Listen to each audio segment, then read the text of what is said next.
two racist cops locked the door behind Jennifer, not knowing two Navy officers were already inside.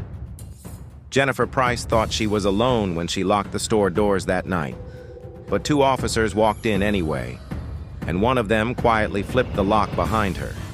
She didn't know why they were there, and she didn't know what they wanted, but what none of them knew was that a Navy JAG lieutenant and a decorated Navy SEAL commander were already inside the building, watching everything.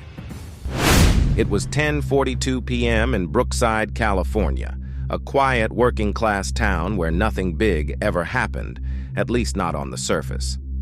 On this cold Friday night, 19-year-old Jennifer Price always stayed a few minutes after closing to clean the last two aisles at Porter's Market, and even though the store lights went dim at exactly 10, she kept her headphones off because something about the quiet made her uneasy, especially on Fridays when people got loud in the parking lot.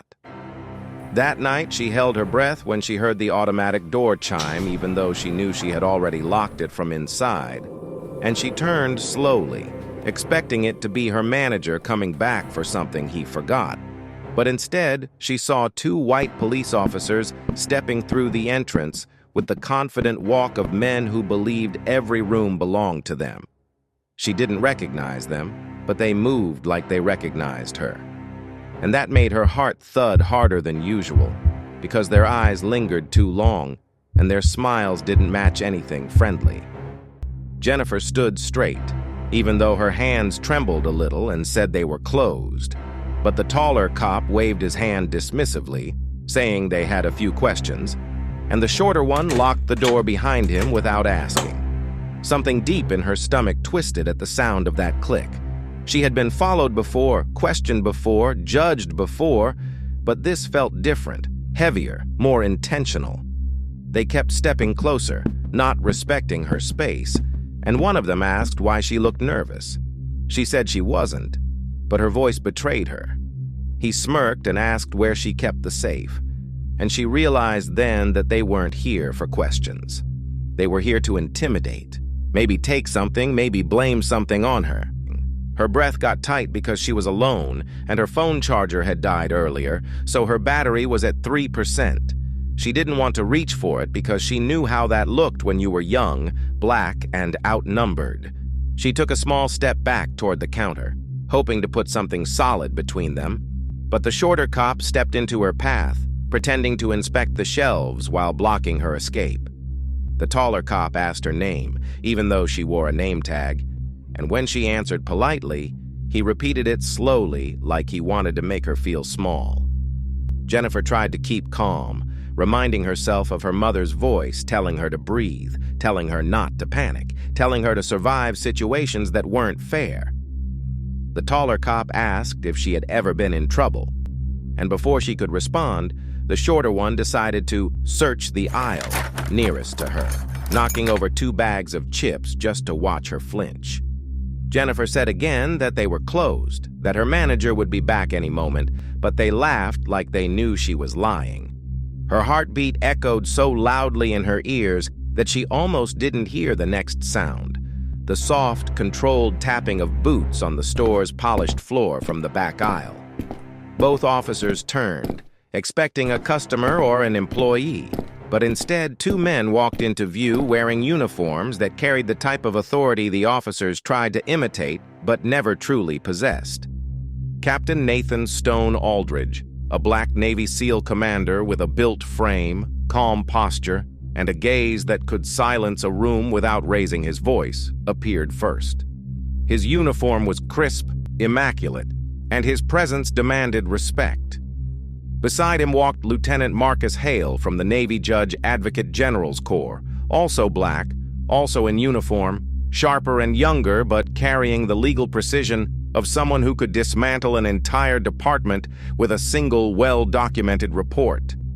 They had entered quietly through the security door that the night manager sometimes forgot to fully latch, and they had been in the back aisle talking about a legal briefing when they heard the shift in Jennifer's voice and the tone of the officer's threats.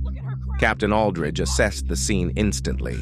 He saw Jennifer's posture, rigid, protective, trying to stay polite despite fear. He saw the officer's stance: predatory, cornering, territorial. He saw the subtle tremble in Jennifer's fingers and the smug relief in the officers' faces vanish the moment they noticed they weren't alone. Lieutenant Hale was the first to speak, casually noting that the store seemed closed, and he asked Jennifer if she was okay.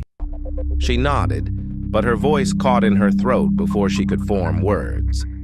The taller cop, trying to recover some dominance, said they were conducting official police business, but Captain Aldridge's expression didn't change. He asked the cop for his badge number in a tone so calm it chilled the air. The shorter cop scoffed and asked who he thought he was. Captain Aldridge didn't blink. He simply stated his full rank, his unit, and his authority to request identification when witnessing misconduct. The officers went stiff. They weren't expecting someone higher in authority, certainly not two black men in uniform who outranked them by miles and whose presence made every excuse crumble instantly. Jennifer stepped slightly closer to Marcus Hale because something about his presence felt protective but not loud, firm but not forceful. The shorter officer muttered that they didn't need the military interfering, but Lieutenant Hale cut in sharply, saying that they absolutely did when a young woman was being cornered after hours by officers who bypassed protocol, entered a private business unlawfully, locked the door without consent, and harassed a civilian. He listed these violations slowly, like an attorney reading charges in court. The taller cop tried to defend himself by accusing Jennifer of acting suspicious, but Marcus turned to her gently and asked her to describe exactly what happened. Jennifer explained everything in her trembling voice, from the way they walked in uninvited to the questions about the safe to how they blocked her from leaving. While she spoke, Captain Aldridge stood beside her like a shield. His silence wasn't passive, it was strategic, making every word she said feel backed by a wall of unshakable authority. The officers began shifting, realizing they were trapped in a situation they could no longer control. Marcus Hale noted that the store security cameras had full audio and video, and he made sure the officers heard him say that. He also mentioned that he had already pressed record on his phone, adding that failure to identify themselves or attempting to leave the scene would be documented as obstruction. The shorter officer panicked first. His voice cracked when he said they didn't mean anything by it, and Jennifer felt something strange, a mix of relief and anger, because apologies that only come when consequences appear never feel sincere. Captain Aldridge stepped closer to the officers, keeping his voice low, controlled, and authoritative, as he explained that abuse of power doesn't disappear simply because someone regrets being caught. He asked them why they were in the store. Neither answered. He asked again, slower. This time, the tall officer stammered something about routine patrol.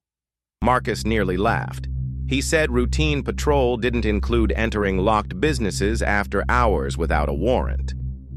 Jennifer felt her fear slowly turning into courage as she watched these two officers, who arrived with intimidation, suddenly shrink under accountability. Captain Aldridge finally ordered them to hand over their names, badge numbers, and the contact information of their shift commander. They hesitated, but he stepped forward just enough for them to feel his authority press against their excuses. They handed it over. Marcus documented everything, reading their details aloud for clarity. The taller officer asked nervously if they were free to go. Marcus said no, not yet. He turned to Jennifer and asked softly if she wanted to file a report. She hesitated because she knew how reports sometimes went missing, how complaints often spiraled into retaliation, how young black workers were often told they were misunderstanding or overreacting.